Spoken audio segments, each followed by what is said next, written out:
Olá, turma! Aqui é a professora Marília e o tópico de hoje é seno, cosseno e tangente de um arco trigonométrico.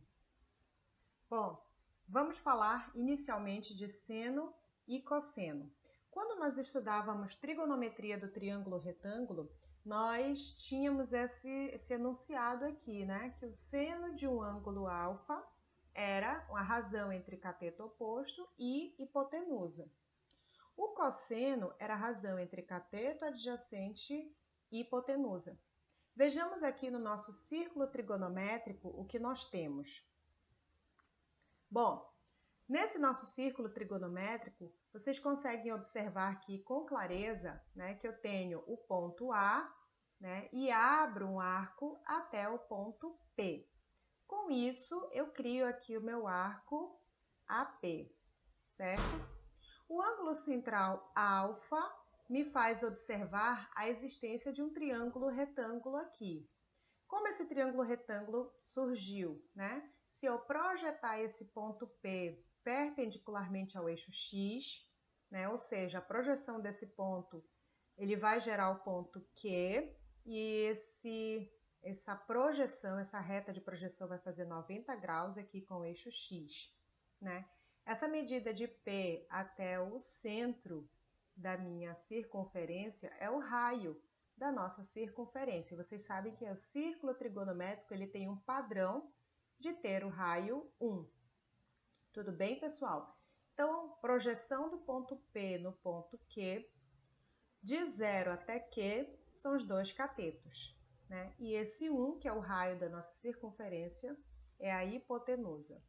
Vejamos agora a nossa razão seno e cosseno, né? Vamos repensar essa relação. Olhando para o nosso triângulo aqui, nós observamos que o cateto oposto é justamente essa projeção, que vai de P até Q. E a hipotenusa? A hipotenusa é o raio dessa circunferência, que vale necessariamente 1. O que nos faz concluir que essa medida de P até Q vai ser justamente o seno do nosso ângulo alfa. Mas veja bem, pessoal, essa medida que eu acabei de marcar aqui como projeção de PQ, ela também acontece paralela aqui, ó. Na realidade, ela vai ser o eixo Y, né? Essa medida, essa coordenada desse ponto, coordenada Y. Agora, se a gente pensar no cosseno de alfa, que é cateto adjacente sobre hipotenusa, vamos voltar aqui ao nosso triângulo retângulo. O cateto adjacente a alfa, lembrando que o alfa está bem aqui, ó, esse é o cateto adjacente, né, que vai do ponto O até o ponto Q. E a hipotenusa, nós já vimos que a hipotenusa vale 1. Ou seja, de O até Q, eu teria a medida do meu cosseno.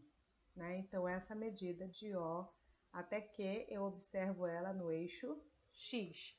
Então, veja bem, pessoal, se PQ pode ser obtido no eixo Y e OQ pode ser obtida no eixo X, nós vamos dizer, a partir de agora, que o eixo X vai ser o eixo dos cossenos. E o eixo Y será o eixo dos senos. Então, a partir de agora, toda vez que eu quiser a medida do seno de um ângulo, né, que é essa medida relacionada a cateto oposto, na verdade eu vou projetar esse ponto para o eixo X e vou medir aqui, né, quanto dista de 0 até esse ponto onde eu parei. É esse distanciamento, que é o valor de y, que eu vou chamar a partir de agora de seno. Desse mesmo ponto, eu vou observar onde está a direção dele quando ele toca no eixo X e meço. Esse comprimento vai ser chamado de cosseno. Por isso, a gente vai chamar agora o eixo da horizontal de eixo dos cossenos e o eixo da vertical de eixo dos senos. Anotem esse detalhe aí, tá? Vamos adiante. Como é que fica a relação desses sinais aí nos quadrantes? É muito simples, pessoal, veja só. Se eu saio do ponto A e chego até o ponto P, esse ponto P vai estar no segundo quadrante. Se eu projetar o ponto P no eixo Y, ele vai tocar numa medida acima do zero, né? No eixo Y, acima do zero é positivo. Por isso, está sendo anotado aqui que nessa região o seno é positivo. Ao mesmo tempo, esse ponto projetado no eixo X, ele vai tocar na parte esquerda do eixo X, ou seja, ele vai me dar um cosseno negativo. Vejamos o que acontece no terceiro quadrante. Se eu sair do ponto A, percorro o primeiro, percorro o segundo e paro no terceiro quadrante, projeta isso no eixo da vertical.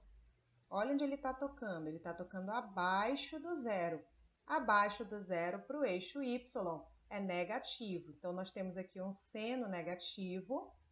E o cosseno também é negativo, porque a projeção dele está dando à esquerda do zero. Então, vocês sabem que abaixo e à esquerda do zero é negativo. E no quarto quadrante? Bom, para chegar ao quarto quadrante, eu passo pelo primeiro, passo pelo segundo, passo pelo terceiro e paro aqui no quarto quadrante. Então, esse ângulo inteiro aqui me dá um seno, né, sendo projetado ainda na parte negativa desse seno. Então, portanto, o seno aqui, ó, negativo. Mas o cosseno já voltou a figurar aqui na parte direita, né, do eixo X. Então, o meu cosseno vai ser positivo. E com isso, nós podemos resumir essa ideia nesses dois gráficos que eu espero que vocês tenham anotado aí, tá? Se eu estiver trabalhando no primeiro quadrante, se o meu ângulo estiver no primeiro ou no segundo quadrante, eu sempre vou ter um valor de seno positivo. Agora, se eu passar para o terceiro quadrante ou para o quarto quadrante, eu vou ter um resultado de seno negativo. Tudo bem? Vamos ver aqui o cosseno. Vamos lembrar que no primeiro quadrante, o cosseno projetou numa parte positiva. Se ele avançar para o segundo quadrante, ele já vai estar na região negativa do eixo X, né? Tanto o segundo quanto o terceiro quadrante, ele continua na direção dessa parte negativa do X. Então, o sinal do cosseno aqui, segundo e terceiro, vai ser negativo. Chegou no quarto quadrante, eu volto a ter cossenos positivos. Vejamos agora a tangente nesse círculo trigonométrico, né? Então, se a gente sabe que o eixo da horizontal é o eixo do cosseno, o eixo da vertical é o eixo do seno, qual seria o eixo da tangente? Bom, o eixo da tangente é essa reta aqui, que tangencia a minha circunferência, ou seja, ela vai encostar na minha circunferência num determinado ponto. Que ponto é esse, gente? Esse ponto A, deixa eu anotar aqui para vocês, ele tem uma coordenada x igual a 1 e y igual a 0, tá? Para cima dessa coordenada, esse eixo aqui assume valores positivos e para baixo ele assume valores negativos, assim como o eixo y, tá? É uma reta paralela ao eixo y, certo? Então, quando eu fiz esse meu ângulo sair do ponto A e chegar até o ponto P, eu acabei visualizando aqui esse setor circular e a gente sabe, né, que a projeção dele sobre o eixo X eu vejo cosseno, a projeção dele sobre o eixo Y eu vejo seno. E se eu pensar nessa reta, né, do meu raio sendo prolongada até tocar na reta da minha tangente, aí eu marco esse pontinho, depois eu venho lá com a régua e meço desse pontinho até o meu ponto zero. Quanto deu essa medida? Então, essa medida aqui vai ser a medida chamada de tangente. Ok, pessoal? Vamos ver algumas circunstâncias aqui. Vocês estão vendo que se eu tiver com o meu ponto no primeiro quadrante, eu vou ter uma tangente batendo aqui acima do meu eixo X. Portanto, vai ser uma tangente positiva, né? No segundo quadrante, se eu abrir o suficiente para chegar no segundo quadrante, eu vou prolongar esse raio até tocar no eixo da tangente. Eu vou voltando aqui, ó, e toco no eixo da tangente. Só que esse meu toque vai acontecer aqui para baixo. E isso vai me dar uma tangente negativa. O que acontece se eu abrir até o terceiro quadrante? Eu vou prolongar esse meu raio e novamente eu vou tocar na parte positiva da minha tangente. Então, terceiro quadrante, eu vou obter uma tangente positiva. E no quarto quadrante, o que eu tenho? Se eu girar até o quarto quadrante e prolongar esse meu raio, eu vou tocar na parte negativa da minha tangente. Então, quarto quadrante, tangente negativa. Anotem essas informações, tá, pessoal? Resumidamente é isso, ó. Se o meu ângulo estiver no primeiro ou no terceiro quadrante, eu obtenho uma tangente de resultado positivo. Se o meu ângulo estiver no segundo ou no quarto quadrante, a minha tangente obtida vai ter sinal negativo. E aqui a gente tem os ângulos notáveis, né? O que são ângulos notáveis? São aqueles ângulos relevantes, mais frequentes, né? Que a gente chama de famosinho. O primeiro deles é o π/6, também conhecido em graus como 30 graus, né? Então, ele tem alguns valores muito conhecidos que a gente precisa memorizar. Assim como 45 graus. 45 graus ele é bem interessante, né? Porque o seno, raiz de 2/2 e cosseno deles é o mesmo valor, ó. Seno e cosseno. E o que é a tangente? 1. É o único valor de ângulo que a tangente dá um valor exato. Dá 1. Outro famoso, 60 graus. Né? 60 graus é meio para o cosseno, raiz de 3/2 para o seno e raiz de 3 para a tangente. Outros valores interessantes que vocês devem saber é o 0 grau. Né? 0 grau tem cosseno 1.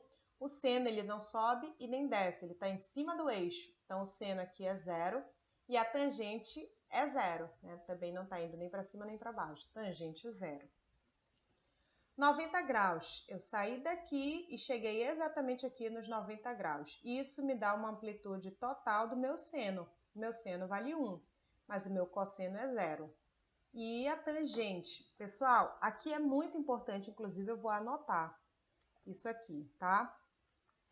Tangente de 90 graus não existe, eu não tenho definição. Isso porque vocês viram como é que a tangente ela é pensada, né?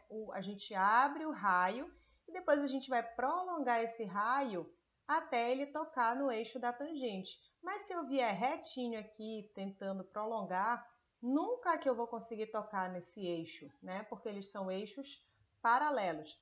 Se eles nunca se tocarem, eu não tenho como dizer qual é a tangente. Então, eu digo que a tangente de 90 não está definida. O ângulo de 180 graus. Se eu der meia volta, eu tenho o cosseno inteiro, porque eu parei aqui, mas o meu seno é 0 e minha tangente também é 0. Né? Se eu prolongar pelo raio e chegar aqui, eu vou chegar no 0. 270, pessoal. 270 é muito semelhante a 90. Eu parei aqui, ó. Não tem como eu prolongar e chegar na tangente. Então, eu vou ter o mesmo caso do 90 graus. Vou anotar isso aqui também, tá? Tangente de 270 graus também não é definido, tá? Não existe.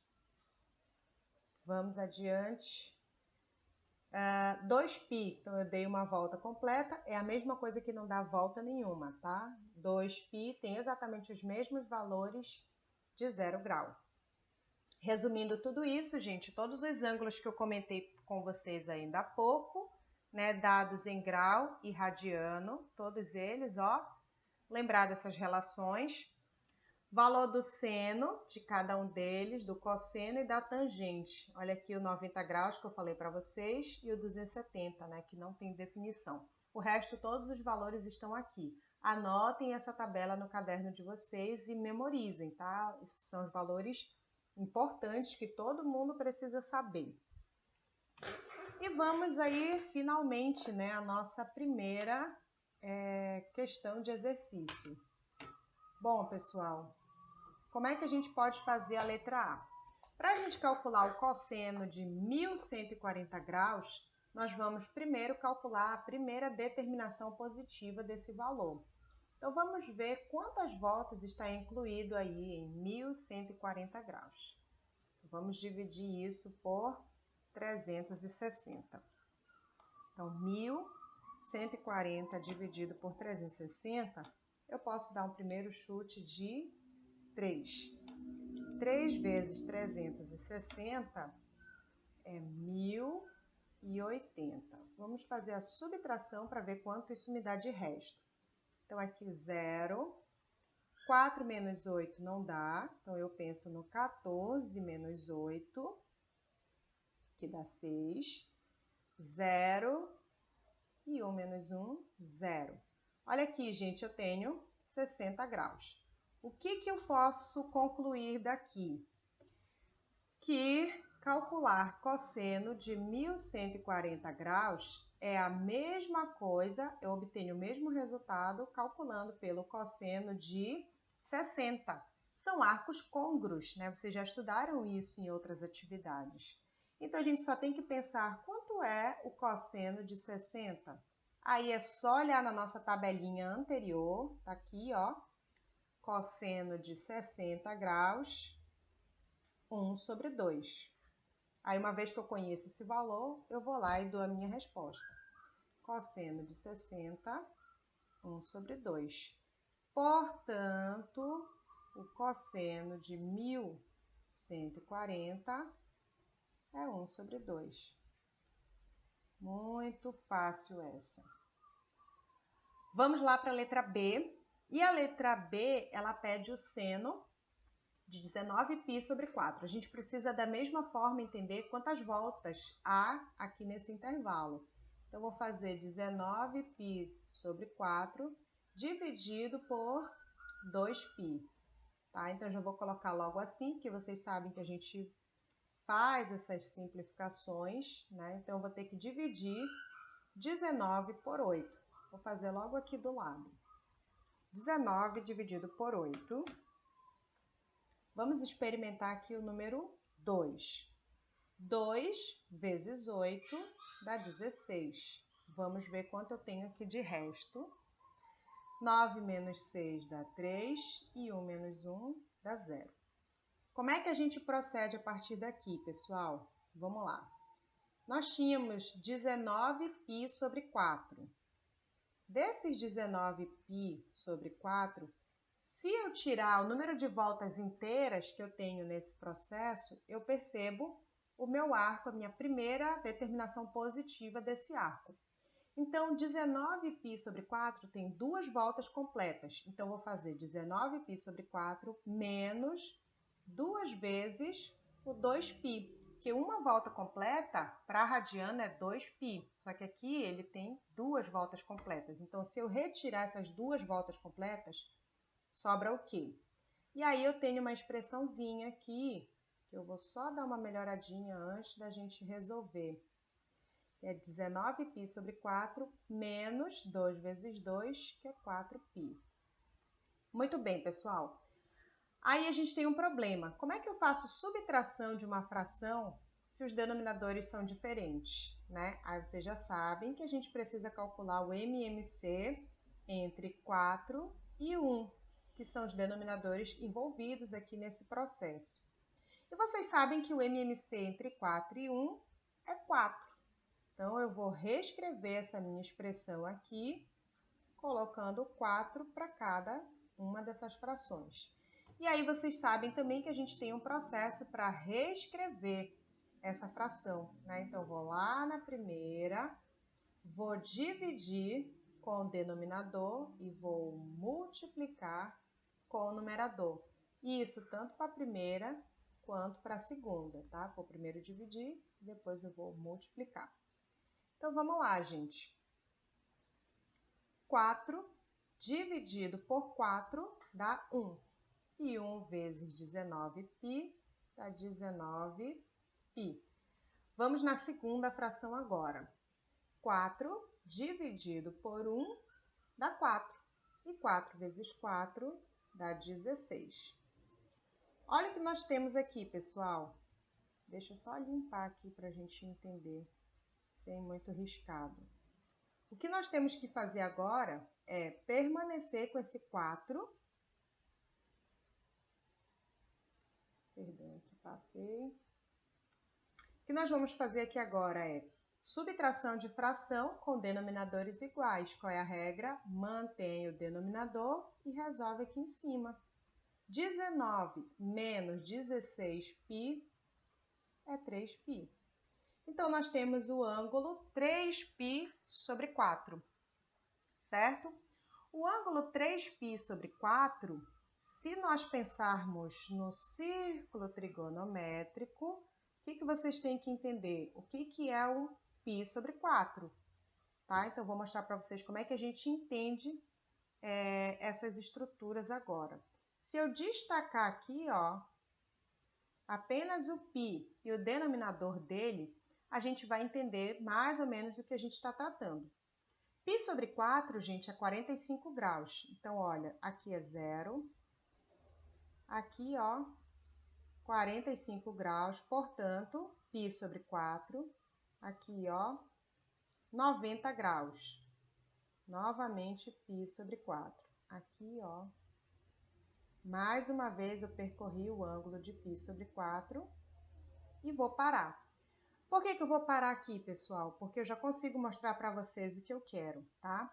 O ângulo de π sobre 4, ou seja, quando eu olho para um π, ou seja, para meia volta, eu divido essa meia volta em 4 pedaços iguais.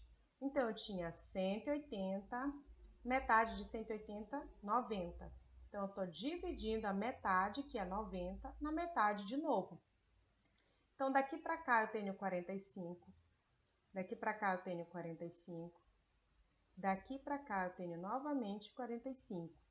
E isso fez com que eu tivesse andado 1, 2, 3.